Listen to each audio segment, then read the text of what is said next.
Welcome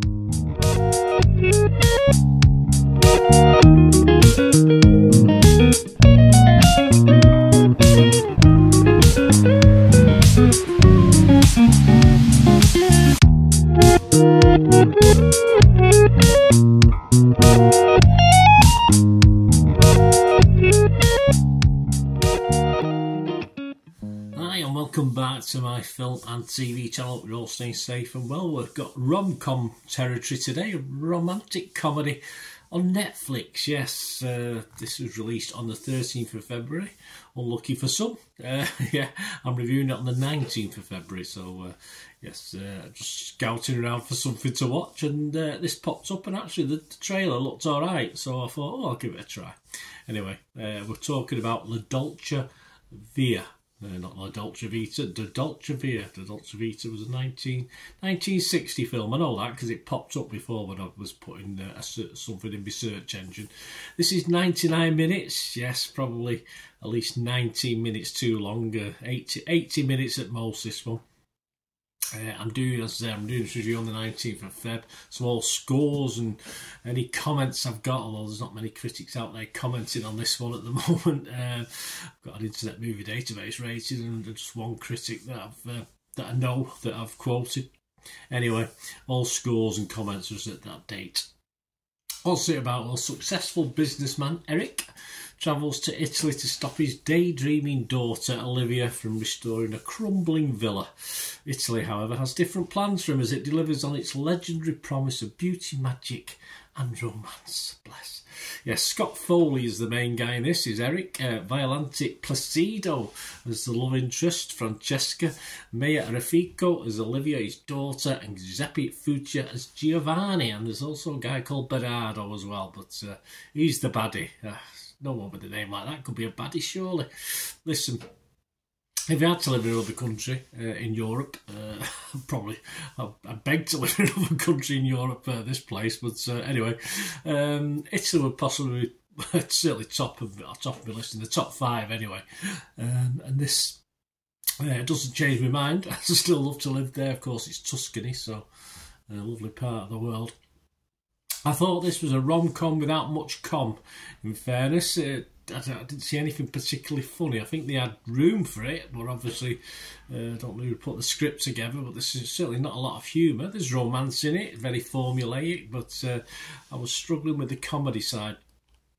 Maria Gates from RogerEbert.com, a site I appreciate, said, while the new Netflix rom-com La Dolce Villa is not the unmitigated disaster that was Mother of the Bride, director Mark Waters' previous outing for the streamer, I also wished it were that bad so I would feel something other than boredom. Yeah, I wasn't bored because I kept myself busy doing other things while it was on. So, yes, if I had to sit there and watch it and just concentrate on it, I would have been a little bit bored. I would have had to find other things to do while it was on. Nice people, nice characters, nice settings, of course, in Tuscany.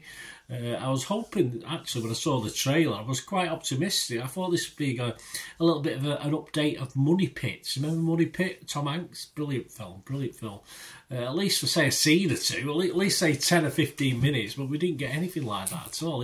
Even all the people coming in doing the building work were decent people. I mean, you know, I just couldn't understand. There's plenty of scope for comedy within that side of it, and yeah, why not? Money Pit's a long time ago now. I wouldn't have minded seeing something like that, but anyway, it wasn't that.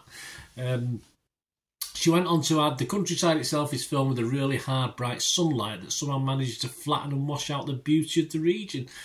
Not so much. Leaving us with cardboard characters in a cardboard land. Yes. She finishes off by saying ultimately the Dolce Villa is about as authentic an Italian experience as a night at the Olive Garden. What's that? What's the Olive? Is that a restaurant? I have no idea. Harsh, but probably true, I think. So, as I say, that's the only real critic I'm going to read out for you today. There has to be more. There has to be more to this than just appreciating the mayor. They're all funny. The mayor, played by Violante Placido, very pleasing on the eye, for me anyway, and even her romantic involvement, of course, with our male lead, lacks a bit of chemistry, just doesn't seem right first of all. They get there eventually, but and of course this is played by Scott Foley, the male lead, so yeah, a bit cardboardy. Yeah, that's to quote our Roger Ebert lady. Just a bit of a lack of something about Scott Foley. He's okay, don't get me wrong, but he just lacks oomph for me. The father-daughter relationship, of course, his relationship with his daughter is also a little bit undercooked. Again, the daughter is the more interesting character of the two. Could have been expanded a bit more. You get a little bit of a love story for her, but it's not really anything to shout out about, isn't it? It doesn't really develop. And yeah, this relationship with the daughter, this relation with the house, for instance, could have produced a little bit of humour. I mean, house renovation is bound to, as I say, if you take your money pit sort of synopsis, and the fact that the people coming to help in the house are related to the mayor who sold the house for €1 in the first place. I mean, there's lots of scope for comedy, but there just isn't. It just doesn't pick up. It doesn't pick up. I perhaps have to redo the script a little bit funnier.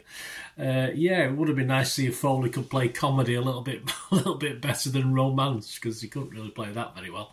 If you want a nice romantic simple film without much comedy, it's fine. Even the baddie sort of jilted love twist that you're bound to get in these sort of things, if they follow the formula, and of course the two main protagonists falling in love and falling out of love or whatever, even those twists are only momentary jeopardy. There's not really much to them for an afternoon watch while doing the week's ironing, or just checking your social media, or like I was doing, looking at scripts and writing scripts and it's on in the background.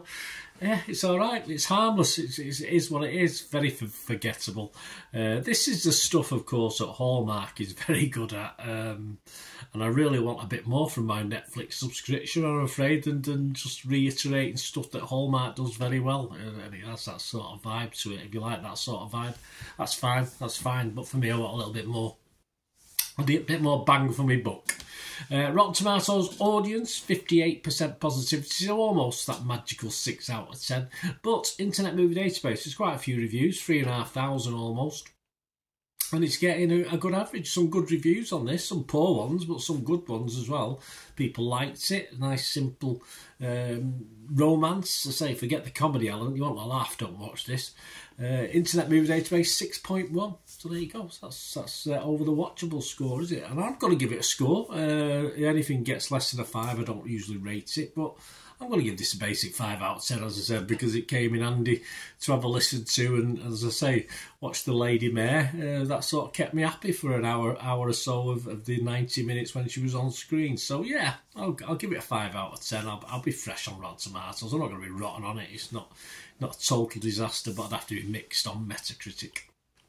So there you go, guys. I'll give it a 5 out of 10. It probably doesn't, as I said, only because of what's the lady's name again there? I forgot her name. My apologies.